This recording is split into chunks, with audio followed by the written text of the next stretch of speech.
proud. Thank you for coming. Yeah, it's a treat. Last time it was just us. Yeah, it really No was. offense. No offense against the other us over there, but She was on Anthony's podcast. It went really well, Yeah. but we're glad to have you in here today. So if you don't know who Dee Breaux is, I'm going to give you a little formal intro, if that's okay. We'll keep it short and sweet. Hall of Fame coach, left a phenomenal legacy at LSU. During your 43 seasons as head coach of the gymnastics team, there wasn't a day that you didn't fight for the program and for all of women's programs. You coached the Tigers from 1978 to 2020. And in those 43 seasons, she accumulated honors such as 8 NCAA Championship Finals appearances, 22 SEC champions with 44 SEC titles, 6 SEC championships, 35 consecutive NCAA Regional appearances with 19 regional titles, and much more. Need I say more? I don't need to say anything. Her rap sheet is one thing, but when you hear this woman talk, you are going to be astonished at what she's experienced, what she's done for women in sports, for gymnastics, for LSU athletics, and I'm super excited to get right into it. In a room full of, almost full of women. Almost. Shout out, Dad. It's okay. It's a pretty cool art, actually, and I've never been in here. And Anthony, this is amazing. The cards, the hats, the gloves, but the art is intriguing. It's beautiful. You ready? Well, yeah. Let's roll. As one of the longest tenured female head coaches in NCAA gymnastics, what challenges did you face early in your career as a woman in a male-dominated field? Well, you know, gymnastics, you don't think of it being male or dominated, female dominated. But when I first came to LSU, it was the beginning of our women's competitive program. We had a club team, but I came on with the intention of this is going to become a varsity sport and we're going to move forward. But moving forward was difficult because not only was it moving forward, the men were on a pretty level playing field, but we were down in a hole. Right. And you know what the law of holes are, right, ladies? You know what the law of holes are? When you find yourself in one, quit digging. Yep. So, you know, we were placed in a hole from the very beginning, and we got out because people, you know, were throwing dirt down on us, and we were just climbing on top of it every day, trying to, you know, make our mark and have our spot. So in the beginning, just surviving was a challenge. I've heard you talk before, and you said something that has stuck with me. It's something that I remember every day that gets me through the grind. Patience versus perseverance. Can you elaborate on that? You know, you can tap your foot and be patient, and you know, you hear a mother say all the time, "You're trying my patience," but it's different to persevere because when you're persevering, you're doing more than just surviving. You're pushing, you're thriving, you're doing everything you can to move yourself, your challenge, your program, your black curtain, whatever it is. You're working hard to overcome the naysayers. So persevering to me is much more important, much more driven than just saying, I'm going to be patient and wait it out. No, don't be patient, don't wait it out, persevere and push forward. I can't say enough about that, absolutely. What advice would you give to young women who aspire to become leaders in sports, whether it's coaching, whether it's media, whether it's being a top athlete? Be prepared to work harder than the people around you. Be prepared to give it your all. And you know, when a woman is giving it her all, she's giving it all through pregnancy, birth, delivery, raising kids, going to all of the open houses and all of those things that are involved with raising children. And it's hard. And Karen Bonson, she went through it, you know, I went through it. But, you know, to watch Karen, who was our golf coach, phenomenal, wonderful person, but to watch her go through it, Fran Flory, who was our volleyball coach at the time, to watch her go through it. And then, you know, you had men coaches that they were having children. they weren't having babies, you know.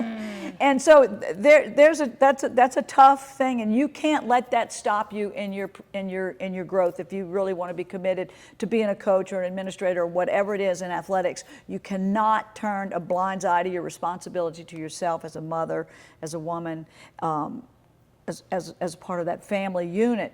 But at the same time, if you're taking that on as what you want to do, is that's your passion and you want to be a coach and you want to take your team to the next level every single year, then you have to be willing to get in the trenches, put on the gloves, and duke it out. One word that I think describes you, at least from my perspective, is relentless.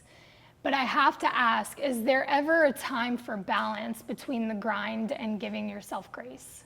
I think the important part of that is having a hobby, having something that you enjoy doing outside, enjoying your family. I was fortunate enough, I grew up in Donaldsonville, and my family most of them have stayed here. And I've got there were 8 of us, and I've got a lone wolf sister that went to Germany and lives in Germany, but the rest of us are pretty close here. And so it's important to have those ties, have those commitments, have those anchors. But there's a lot of things, you can think in hindsight and do different. But I always felt like my whole life, my whole career pushing forward was all about fighting for equality, equality for women, for Title IX. And Title IX was signed into law in 1972. It's probably the only thing that President Nixon did, really. But he signed Title IX in 72.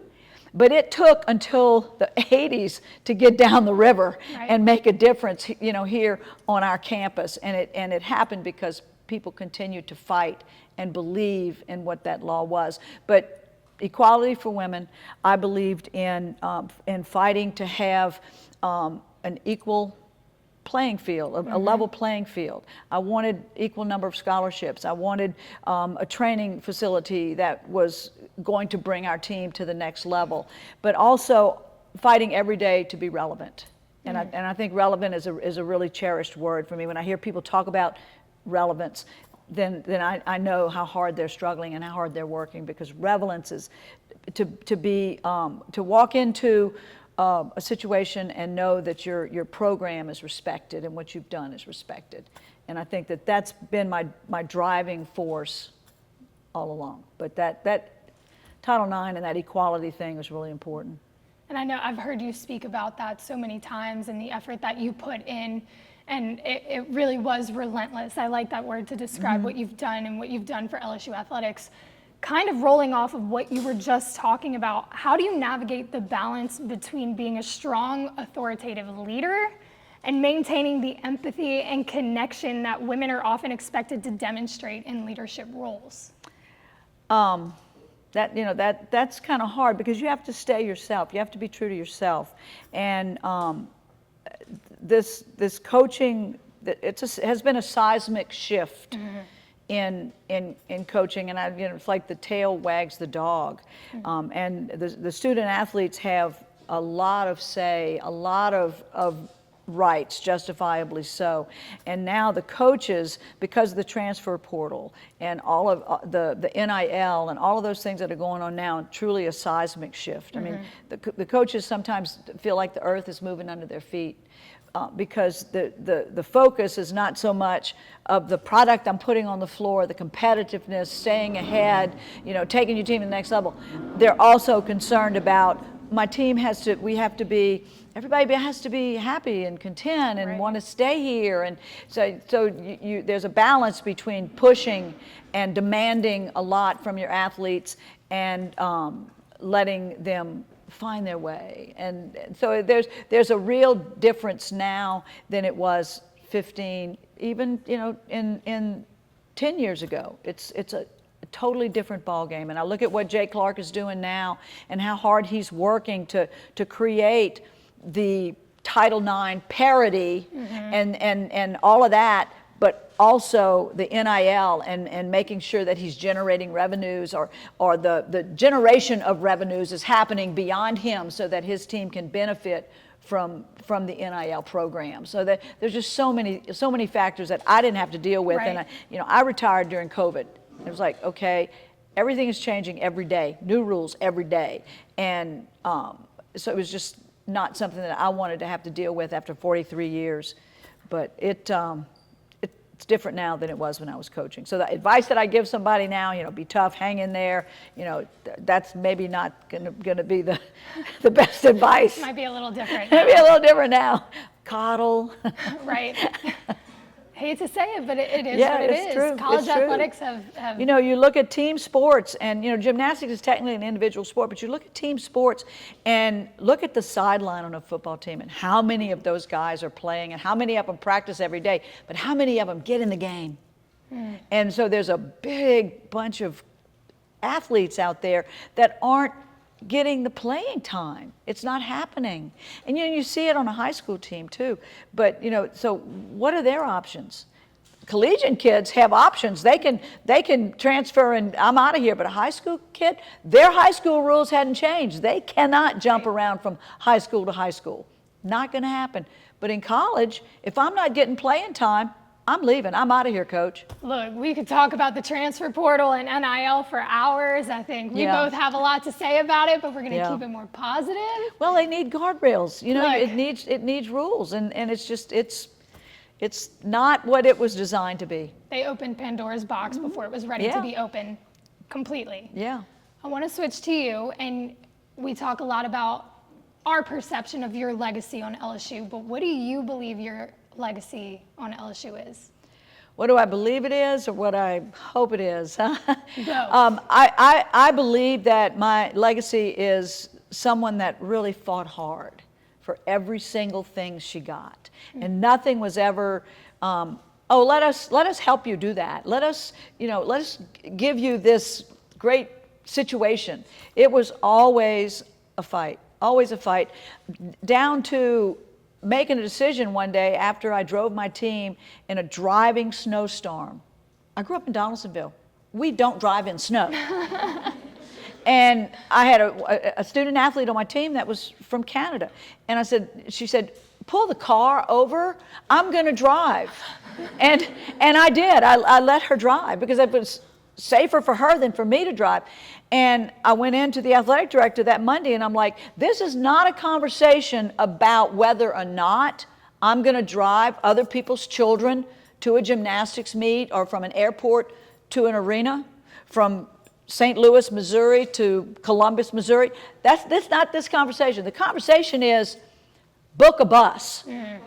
Book a bus, because every team on this campus needs to be in a bus, not coaches driving. And that kind of flipped that a little bit, and flipped it a lot, because he was like, you're right. I don't want that responsibility, driving other people's children. And I think that was made a flip within the department. All of a sudden, we were chartering on buses, and other people were driving us, and trained people. So, those kinds of things, those kinds of pushes, those kinds of fights are critically important, and it's so important that young coaches realize they are where they are and they have what they have because people like me, people like Pat Newman, who was our first coordinator of women's sports, lost her job, lost her career fighting for our women's programs at LSU. People like that fought. The Ruth Bader Ginsburgs of the world, those people that have fought before us, people have to remember. Here's an important little fact that's kind of off the thing, but I know y'all don't know this unless y'all heard the same thing I heard. Do you know that Tuesday was the 100th anniversary of Susan B. Anthony going in and casting a vote illegally? She went in and voted, and then they arrested her. That took courage. But we can't forget those benchmark things. It's important. See, now y'all have heard that. Now you're going to remember that every time you go in to vote. You're going to go, somebody fought for this right. That was That's the important. best thing she could have said. That's right? important. But it's that kind of legacy, and I want to be remembered. And I have people tell me all the time, and there's so much gratification in it, that I just want to thank you for everything you did for LSU and for women's sports, but just for the athletic program. And I get a lot of opportunities to talk. I'm an ambassador for LSU, and I get a lot of opportunities to talk. And I talk about our great brand and all the wonderful things that LSU does every day for all of our students at LSU. And we can't forget that. To your point, LSU is at the peak of NIL, of college athletics. We're winning left and right, but it is so important to remember where we came from. How did we get here? Right? How did we get here? And you were a vital part of that. So Yeah. we're very lucky to have her in the building, y'all. right? Thank I'll you. round out with this, and then I'm going to open the floor to questions. Oh, good. More questions, great. Favorite memory at LSU?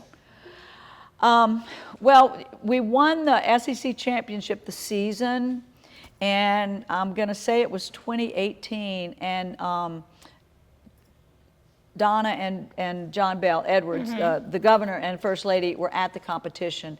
And I didn't know that the athletic department, when we won the meet and they presented the trophy to us, that Donna came to the floor and presented the trophy, and streamers were coming down. And you know, when you win a championship on the road, a SEC championship at the Nationals, and they drop the streamers, but to have it done at home, you know, that's really a really special memory. And then there, you know, there's some other great memories. Laura Leach, who was one of our board of supervisor people, and she was the first female to serve, and she was the head of the board at the time, and she took a stand in a board meeting to give all the female coaches raises, and not just the females, but even the male coaches. Some of them didn't have contracts, and she took a stand and got raises and contracts for most of the other coaches that didn't have them at LSU. And you see, that's a woman that, to me, blazed a trail. And so, you know, those kinds of memories are fabulous memories. But, you know, the wins and the close losses, and, you know, they have the memories when Nikki Arnstead won our first individual national championship. Jeannie Beadle won one in like 1970 something early, and on balance beam, and then Nikki Arnstead won one much later, and it kind of started the ball rolling with us winning championships and moving forward. So all of those are victories that I'll never forget. I'm sure you've got thousands Lots of of them. memories, Yeah. for sure. All right, guys, you girls. Oh my gosh, that is on me. Well, we got two guys. They can We ask do questions. have two guys, so it counted. If anybody has any questions, now is the time to Come on. ask. You've got an incredible woman up here ready to answer. Yeah. I'm looking at my interns over there because I want them to ask questions. Yeah. Yep. Hi, I'm Catherine. Hey, Catherine. I was wondering how you encouraged your athletes, especially those young women, how they stay resilient and focused when facing misogyny, whether it's in sports or whether it's in their everyday lives, and how do you, what strategies do you find best to tell them how to just push through these obstacles that they might face? Well, nothing great has ever been achieved without enthusiasm. And the message that I repeat over and over and over to my athletes was that very message. And I would say it so much that when I would start it, they could finish it. But you've got to have enthusiasm about what you're doing. If you're just showing up at work and you're not enthusiastic about what you're doing, who is going to be? Who's going to be enthusiastic about you if you're not in that uplifted, enthusiastic place yourself? So that first and foremost, but be prepared. Be prepared for anything and everything, but always be prepared. Never be caught sitting in the back of the classroom or sitting in the back of the room not ready to receive a question. And, you know, if they're ready for that question every day in class, they're gonna do well. They're gonna prosper in class. And come to gym ready to work. Come to gym. It's not playtime. It's come to gym. You'll have an assignment. Be ready to work. Anybody else? Yeah, Sarah? I feel like this is I'm Samantha, by the way. I feel like this is a really interesting and or ironic, depending on how you look at it, question, depending on where we're sitting. But I don't know if you know this, the Olympic Committee actually said that the crossovers between fashion and sport happen for men in the basketball sector, for women in gymnastics. So obviously that's right up your alley. How do you kind of feel like fashion and culture kind of weave their way into sports and personal branding and all of that throughout the college level? I think it's critical, and I think it's amazing. I I never went to a competition when I didn't feel like I was dressed my very best. You know, when you look good, you feel good. And I never ever, and I expected the same of my student athletes. And it kind of shocks me sometimes when I see how kids dress to go to football games or, you know, that kind of stuff. But then on the other side of that, then you see this complete other spectrum where they're dressed, they're bedazzled, and so I think it's such an important part of what we do as coaches and as what we expect our student athletes and how we expect them to represent themselves, their families, their university, and the mark across their chest. I just think it's so important that we're dressed appropriately, and I think the gymnastic uniforms, the leotards, everything that they wore at the national championship was over the top, and that's Jim Ken. And they just poured themselves into it. And I think that the mark and the statement that those young ladies made representing the United States, but that was worldwide, and I could not have been prouder, and so I'm so glad you brought that up. But I really think it's important. And you know, when you look at, Kim Mulkey, when you look at, you know, Kim, you know, she's always, even when she was coaching at Louisiana Tech, she always dressed her, but why not? And then you look on the other side of the court and she's got, the other person has on a warm-up suit. I don't know, I think I want to go play over here, you know? It's important. It makes a statement.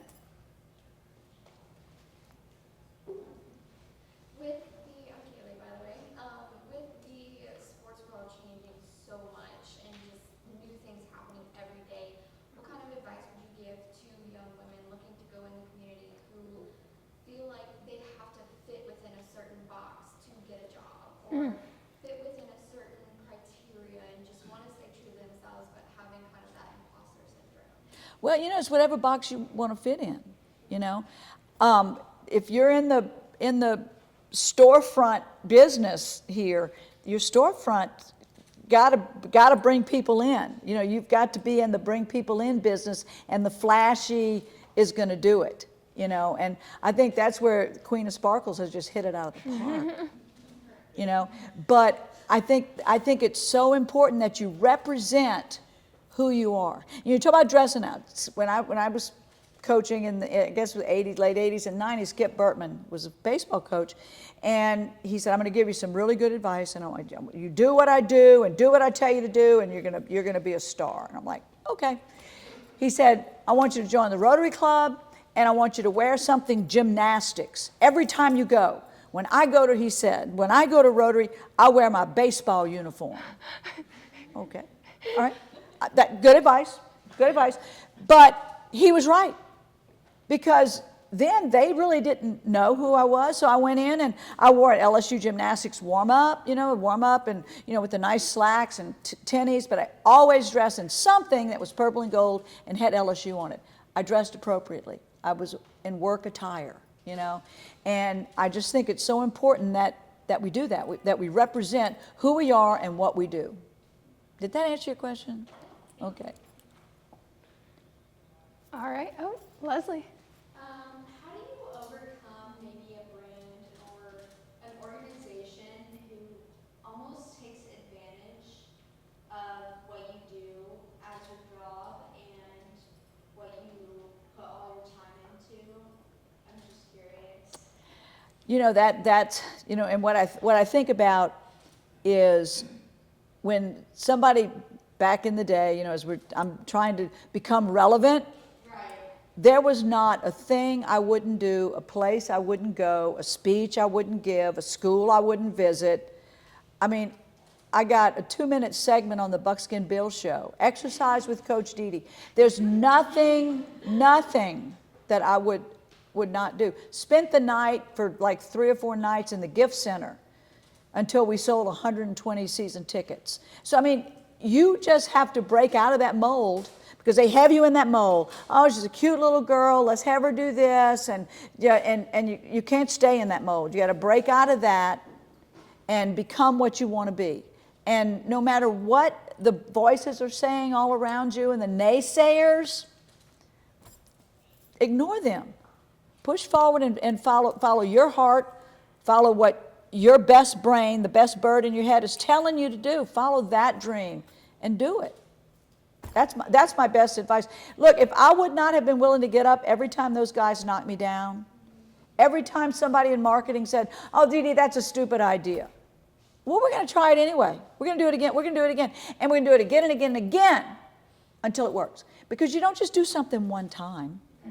You know, okay, that wasn't that great, but we're going to try it again. So you have to figure out that little niche that's going to work for you and keep pushing forward, driving forward. Tweak it a little bit, drive it forward. Tweak it a little bit, drive it forward. And all of a sudden, people are going to go, wow, that was a really good idea. Love how you did that. You guys know that, huh? Okay. Yep. Don't let them put you in a box. If they put you in a box, make sure the top's open. That's where we're going to end it. Because that is all that needed to be said. Don't let them put you in a box. Thanks. I tell you guys that all the time. Don't. She's Okay, so echoing are it. y'all in the merchandise business, selling? What are we doing here? Medical school? Good for you. Great. We've got people all over the place in Yeah, here. yeah. Sports, PR, photography, med school. Yeah. Friends, family. Oh, well, thank you. Thank you. Any other questions? Oh, hobbies? Y'all want to know about my hobbies? Oh, Ann. I got a question.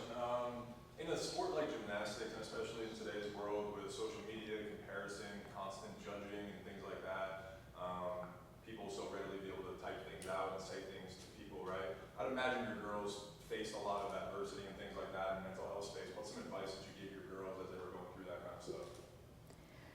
Well, first of all, it's either a tool that's going to help you or it's a weapon. And nothing worse than using your phone and that message, all capitals with the devil's face at the end of it. I'm assuming that that's going to be a bad message. But, well, I didn't mean it to be bad. That's not what I meant. But that's what it looks like. And so using your phone as a tool in that social media world, I think is despicable. And I think if the message is what it is, call them up, call them and tell them. If it's what you're going to call them and tell them, then fine. But that's a tough one. And you know, kids are making $50,000 and $60,000 a year just by posting themselves looking at their phone. I don't get it. I mean, really. I don't understand it. So I have a question.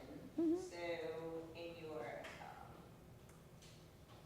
more experienced now self, what would you tell your younger self?